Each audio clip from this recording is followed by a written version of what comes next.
Hi guys, welcome back to my orchid channel, and today I'm gonna talk a little bit about my Tolumnia orchids, and I'm also made a video about how I'm keeping my Tolumnia orchids not long ago, but then I had 11, but I lost 2 of them due to scale, and this beautiful hickory, Gyrac firm hickory, and she was also on a way of branching.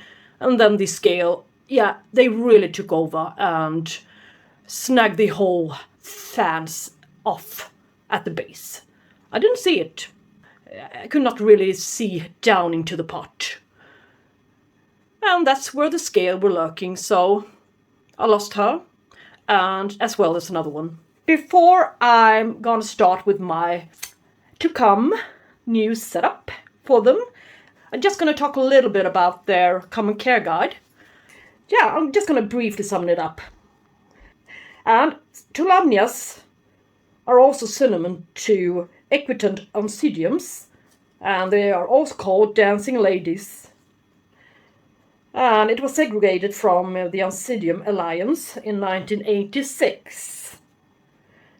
So it's primarily native to the Antilles, the islands, I think it is, Florida, Mexico, and Central America, as well as the north of South America, in windy coastal locations. So they get a lot of sea breeze, I've been told.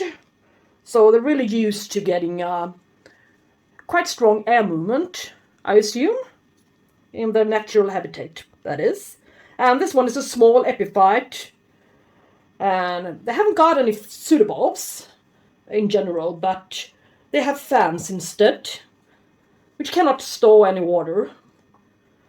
So they are susceptible to dry out if they don't get sufficient amount of water. And it also loves the bright morning sun as well as evening sun, but don't place it in the midday sun. In the strong midday sun. But you should have a nice color to the leaves. Light green. For them to flower. That's my experience, at least. It is. So look at the color of the leaves. The day and night temperature should differ a little bit. At least 5 degrees lower during nighttime. Even when you're keeping them in a regular home. Well, they are tolerant to low humidity. So they're perfect to keep in an apartment and so on. You can grow them both in substrate as well as without it. If you keep them bare-rooted, you should water them daily. And that's what I'm not managing to do. So, and if you keep them potted up in bark media, for instance, make sure that they're not soggy in the bottom and that it really dries up until nighttime comes. And you can also spray the leaves in the morning to keep them a little bit more hydrated, as well as the aerial roots. And they are no heavy feeders. Perhaps provide a really low amount of feed during the growing stage at every watering. They are supposed to have a resting period from November to February, as for many orchids, that is, for many different genuses. But if I give them that kind of heavy strict resting period, they will probably die for me here, so that won't happen. On the contrary, I discovered that they really do need some more moisture to the roots than I've been able to provide for them during the 2 or 3 years that I've been growing them. So that's why I'm gonna pot them up in clay pots. Well, you might ask yourself, they're already in clay pots. What on earth is she talking about? Well, I would like to use a somewhat larger clay pot for it. Not too large, but one size up. And lift the little net basket. As you can see, it wasn't stuck to the clay pot. Sometimes they stick to the clay pots. But I was lucky. As you can see, she's been greening up and the roots are alive. And this one is my Tolumnia brown corona. She's producing a lovely fan here, as well as we can see if there's anything else going on here. No, this is the loveliest fan of them all, the newest one. And the roots are a little bit dehydrated, but this leaf is no good. I can pull it off. So I can safely repot her. And the roots on a Tolumnia, from my experience, do not really like to be disturbed. So that's why I'm just keeping it in this basket without tangle the roots up. This one has got quite long roots, so as I told you in the care guide, in this common care guide, Tolumnias, when they're potted up, do not really enjoy being soggy in the bottom. They will easily rot. And in order not to get the bottom of the pot too soggy for the roots down there, I think I'm going to place a couple of styrofoam peanuts to the bottom before I add the media, the pumice, to the sides. Yeah, that could be a good idea, perhaps. We should try it out. Yes, I think pumice could be great because it would be an inorganic medium, and it can, it can stay for a while. So now strain the pumice, and it's clean and it's all wet, it's all soaking wet, so it makes this medium a little bit more difficult to work with, but this is what we have to deal with today. And as being an inorganic medium, I wouldn't have to shift it that often, so that will be a good thing, I think.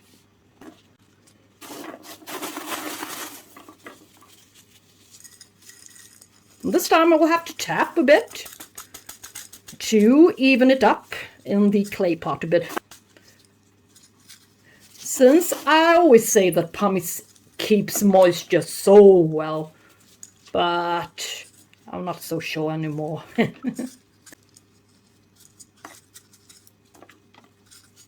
Maybe this could be it. And no pumice in between the fans. Absolutely no pumice there. So it will get too wet and rot.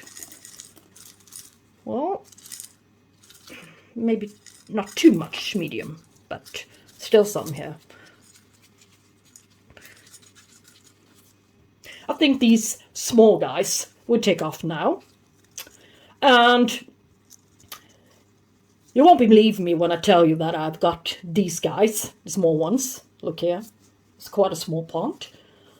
For 1.5 years now.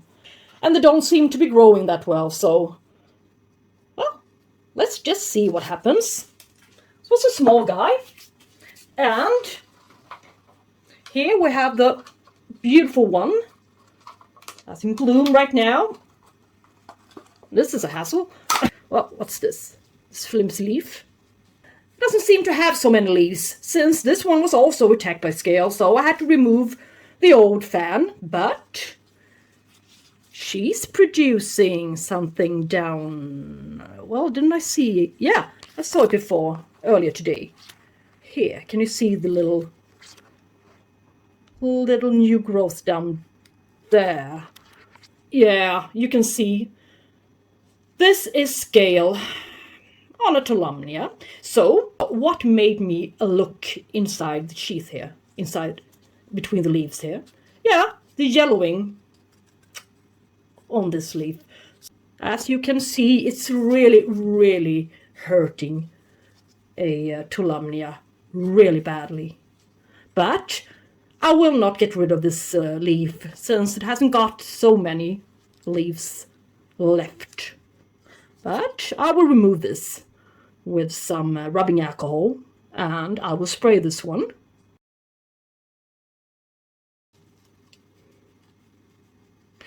The thing with scale is that when you treat one plant, directly jumps over to the plant sitting next to it. It also jumps over 2 plants that's never been visited by scales before in its lifetime, so it always finds a retreat. But I'm starting to get used to it. I think I'll have to live with it. It's just like being allergic. It bothers you. It's not a good thing, but if you take care of it, it won't be that much of a matter. As you can see, down here, it's producing a fan as well. So this one can make a proper recovery. Let's just cut this old flower spike, shall we? I just kept it in order to prove to you that this one has really been flowering before. Now let's see here if there's anything alive, or shall we say if there's anything dead down here. There really is. I have faith in this one. For a while I thought I would lose this one, so yeah, I won't bother with the roots too much. I would just spray this one with neem oil solution now. For this one, I will use this large, now somewhat saturated pot.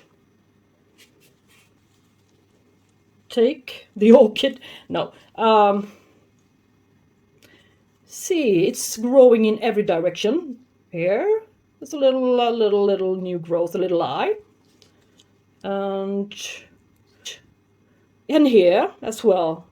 This one is going to be a lovely one in due time.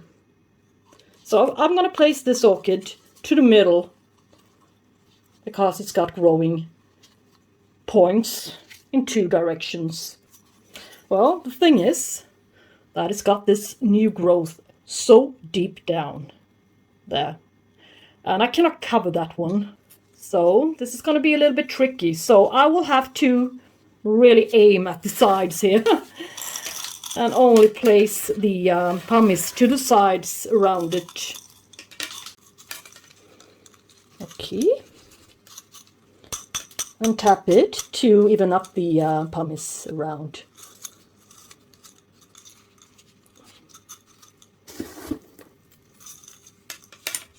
Okay.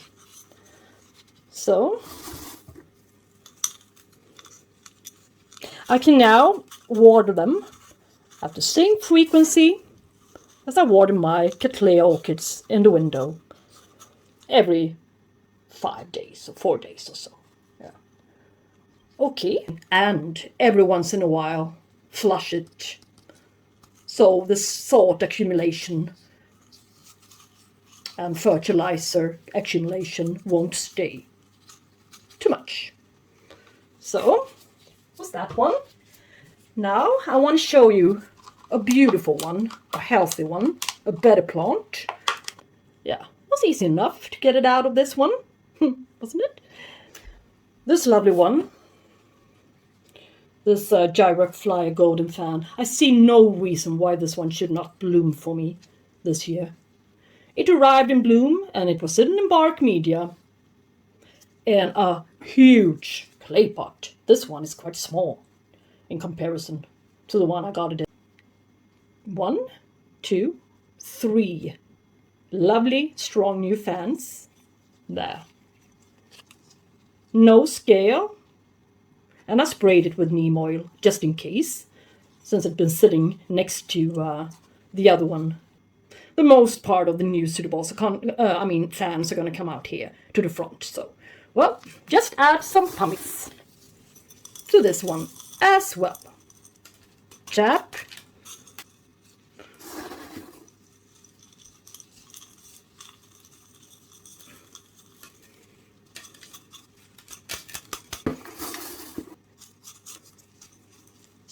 It's got plenty of room here. I would like to give her plenty of room to the front. So, she can stay in this one for a while.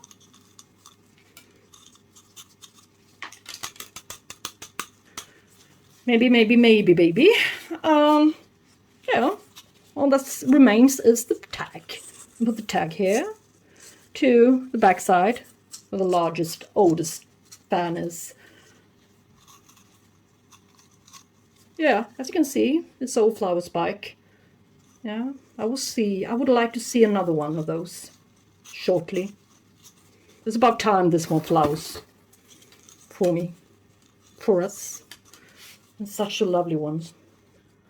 So the idea is to still keep it in a tray with a hanger, like this. But in larger clay pots, of course. And in this saucer I can, yeah, this one can accommodate 4 now, so this is nice. And the large one are still gonna be in this little plastic pot with a hanger, as always. Yeah, and I made holes here so the hangers won't loosen their grip that easily. I wouldn't want to have these guys falling down on my clay orchids, so. Alright, well, let's just follow this project. So, this is what the final setup looks like. Now I repotted all 9 into pumice, and when I was finished, I just started to think about watering, and I noticed that the hangers was a little bit too difficult to loosen up, so that would prevent me, or at least prevent me in my mind, that it would be too difficult and too much of an effort to water them. Anyway, so the whole purpose of this repotting would be in vain. That's why I made a few ventilation holes to the bottom here, and my decision is to flush them every time instead of dipping them and putting water to the bottom here. So that's how I'm going to do it, in order not to get the bottom of the pots to it and make the roots rot. Fingers crossed for this project to work. Alright, so here's the 4-week later update, and I must admit that when I started to record the video, I was about to use pine bark, 1 to 2 centimeter pine bark, since this one, my golden fan, arrived in such a lovely state in a somewhat larger clay pot with only pine bark from Karge, and this one was doing so well back then as for now, so she's still in a good shape. She really is. But then I found that the pine bark was a little bit too large for to use in such a small pot. There wouldn't be any room for it around it. And then I was left with 0.5 centimeter pine bark, dry pine bark, and that would be too small for it, and perhaps too water retentive. So it was a tricky situation, but anyway, the small guys seem to do better than the large guys. Look. They look quite alright, and they're growing on. Nice fans. Still. Lovely fans. And the other ones are sitting here. This one is still producing its lovely new growth there. And this one that's been so close to being put into the bin. You wouldn't imagine how many times this one has been attacked by scale for the last couple of years. But it's producing something. It's, yeah. It's doing better, and yeah. And this one, yeah, new fan coming on nicely as well. And this favorite of mine is also producing its new fans quite rapidly. So, guys, what's the difference in treatment between the larger ones and the smaller ones? I will tell you that. These guys, I continued to dip water. I did not flush them. I poured water just as I did before when they were totally bare-rooted up here. So I wouldn't drench the base of the fans with water. Yeah. And then I just poured the water out, like usual, like before. But for these guys, I flushed them. And they seem to need a little bit more water than they're getting right now. And this large one, little new fan, it's, yeah, is developing slowly. And the other one is here. And it's, yeah, it's growing nicely. But, there's always a but. This one, the new fans here are producing quite a lot of new roots. So, today, I will continue this repotting process. All of its old roots here are dead and soggy. But its new roots are, yeah, looking quite alright. But I will try something different with these, the larger ones. Since the smaller guys are doing well. And they're going to stay in the pumice, in the same setup. But with the only difference that I'm going to water them a little bit more often. So these guys I'm going to put in plain bark media now. So styrofoam to the bottom.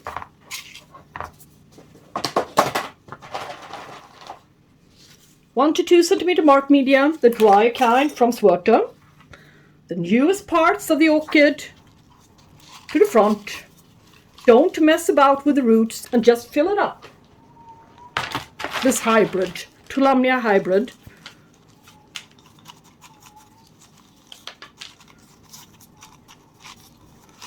And I don't care if Tolumnias grow on stuff or grow on top of stuff or beside stuff or next to stuff. I don't care, because this is my project. And I'm going to try stuff out and see if they grow even better. Bark media to the 3 large guys. And pumice to the smaller guys, for now. Yes. Maybe this one is going to do beautifully in here. So, now I can definitely water these guys at the same rate as I'm watering my Cattleya orchids in clay pots with pine bark. Because they have absolutely the same setup, even the same kind of bark from the same vendor. So, this is what's going to happen. It's really difficult for me to know what's going on inside here. Deep down at the bottom of the pot. Are the roots drying up at an appropriate period of time, or do they stay soggy for too long? I have no idea. But now I have a little bit more control over these guys. And the good news is I'm rid of the scale on almost all of them. Yay! But I spray them one more time with neem oil, just in case. Since the neem oil is also a nice fertilizer for the leaves and the foliage. And the rest is history. And I will make an update, perhaps a little bit longer forward than only 4 weeks. But yeah, I want you to see the difference. Alright? And this would be all for today. And yeah, I'm really glad and happy that you tuned in to my channel and watched my little Tolumnia project to pumice. Okay, have a good day. See you soon, I hope. Take care, bye-bye.